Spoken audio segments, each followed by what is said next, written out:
చూస్తుంటే చూస్తుంటే ఎందుకో నా హృదయం పొంగిపోతుంది.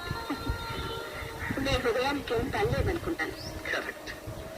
నిజంగా మీరు కల్పించాకే నా హృదయానికి పని తగిలింది. అలాగా? అందంగా మెరుస్తూ చిలిపిల్లా కళ్ళేవి ఆకర్షించాయి. ఆ కళ్ళే నా హృదయాన్ని కూడా దోచుకున్నాయి. ఏమండి, కవిత్వానికి జీవితానికి చాలా తేడా.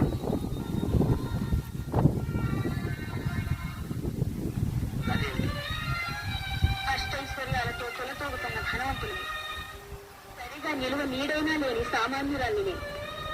మీరెక్కడ, నేనెక్కడ? ఎందుకు ఈ అర్థం లేని ఆలోచనలు? నా ఆలోచనలకి అర్థం ఏమిటో నాకు బాగా తెలుసు. నాకు ఈ అంతస్తు అంటే ఎప్పుడూ లక్ష్యం లేదు. నా హృదయమే నా జీవితం. నేను మిమ్మల్ని మనసారా ప్రేమిస్తున్నాను. మొదట్లో అందరూ ఇలాగే అంటారు. హృదయం ప్రేమ అంటూ కబుర్లు చెప్తారు. తెలిసి బ్రతకలేమని వేడిగా ప్రమాణాలు చేస్తారు.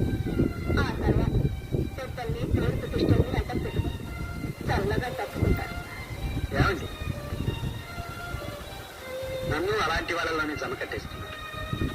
నేను ఇంతవరకు ఎవరిని ప్రేమించడం లేదు, ప్రమాణాలు చేయడం లేదు. ఆస్తి అంతస్తు ఉన్నది కాబట్టి అందరి కళ్ళు నా మీదే ఉండవచ్చు. కానీ నా కళ్ళు మాత్రం మీ మీదే ఉన్నాయి. మొదటిసారిగా నా హృదయాన్ని మీరే ఆకర్షించారు. నిజం చెప్తున్నాను, నన్ను అర్థం చేసుకోండి. ఎలా అర్థం చేసుకోమంటారు? చెప్పగలరా?